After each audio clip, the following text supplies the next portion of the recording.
En av de största förändringarna inom bilindustrin i dagsläget, förutom elektrifieringen då, det är ju övergången till agentmodellen. Att bilföretagen äger bilarna, bilförsäljaren blir en bil-leverantör och du och jag, vi kan inte pruta. På gott och ont. Allting börjar ju naturligtvis med Tesla då, som bara sålde bilar eller säljer bilar online. Och alla ville i alla fall göra som Tesla, för Tesla gjorde ju allting rätt.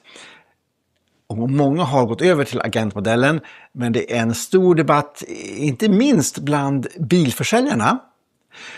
Och nu så kommer Hyundai i Sverige gå tillbaka, bort från agentmodellen och ge tillbaka initiativet till återförsäljarna.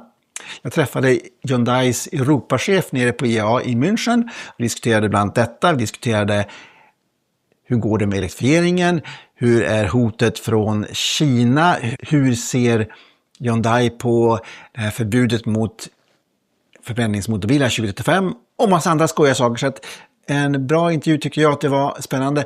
Och efter den intervjun så kommer jag ge min analys på det här med agentmodell versus äkta bilförsäljare. Jag är väldigt glad att Facebook stödjer min kanal eftersom det är en helt svensk laddbox med all modern teknik som man kan behöva. Så läs mer på facebooks.se. So, could you please introduce yourself?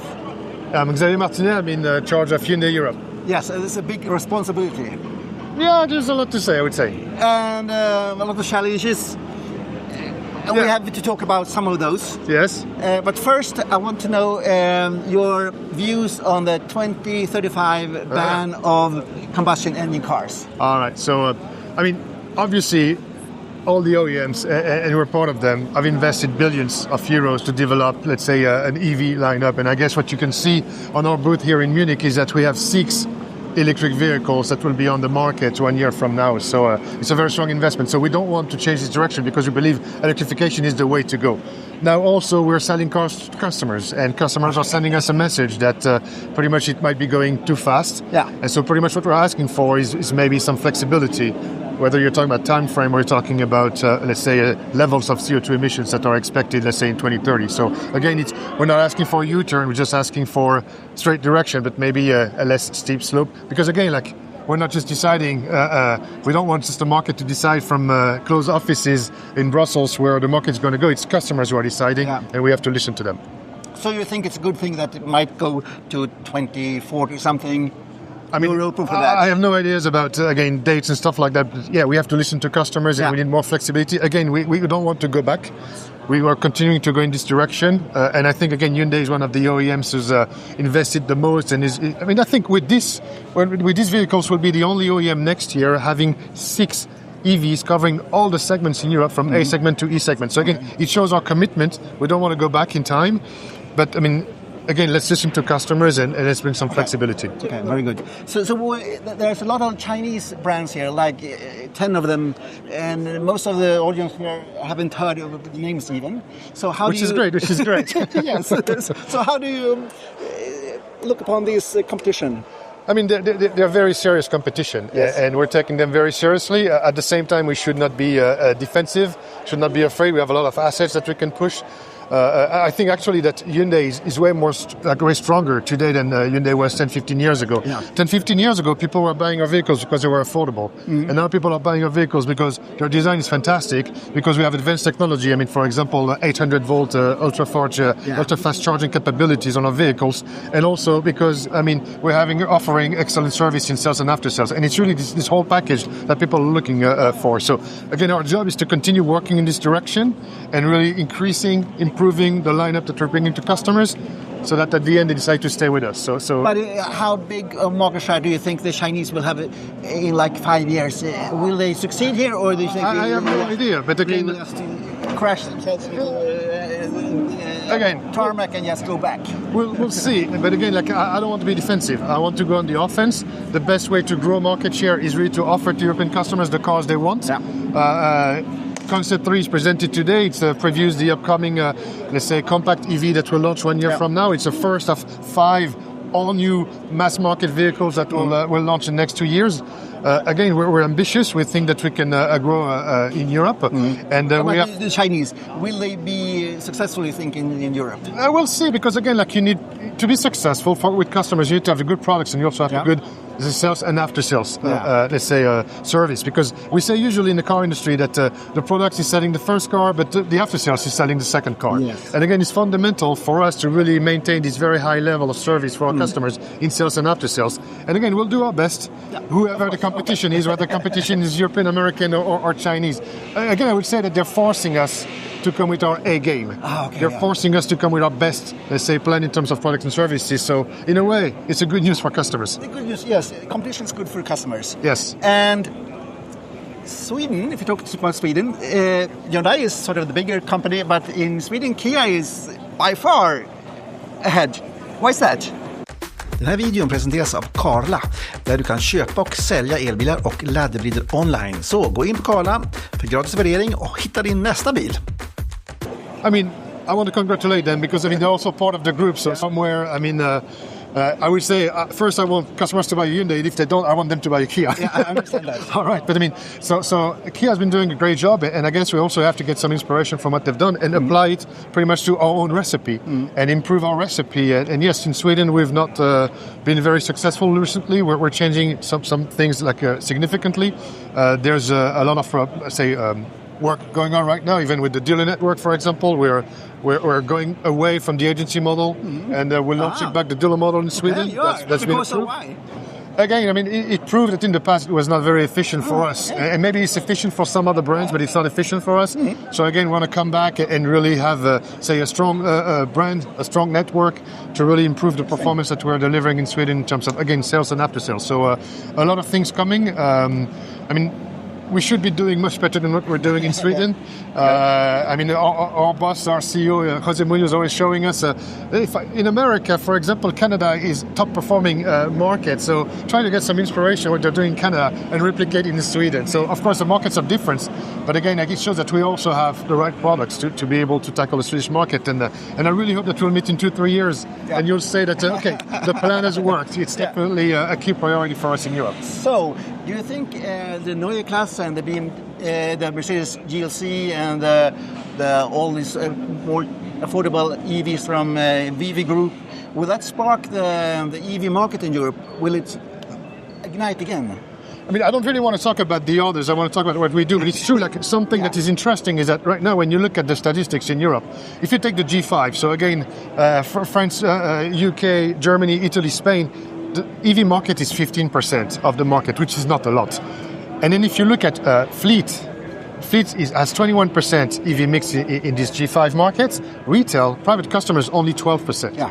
And fleet are buying C and D vehicles, C and D segment vehicles, and retail customers are buying B and C segment vehicles. Yes, and this is really why we're really expecting also, like, all these other EVs coming from the competition to really convince customers that EVs can be cool. EVs can be fun. And EVs can be actually the right product for them. And obviously, we're coming with our own. And a good total economic solution, yes, completely, right? Because the TCO is fantastic with EVs. If you're using it well, you're charging it well.